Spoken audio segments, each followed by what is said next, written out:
Welcome to the MadgeTech App.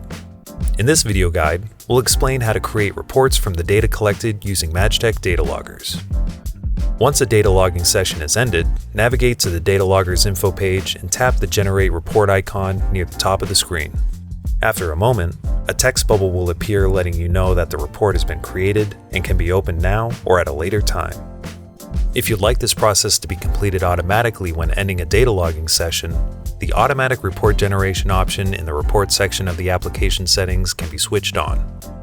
This section of the application settings is also where you can choose if reports are generated as PDF or CSV files, as well as how long the app will hold on to the reports before they're deleted.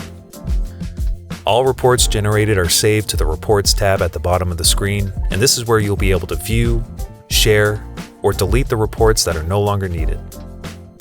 If you have any questions about the app or want to learn more, please reach out to our technical support team. Thanks for watching.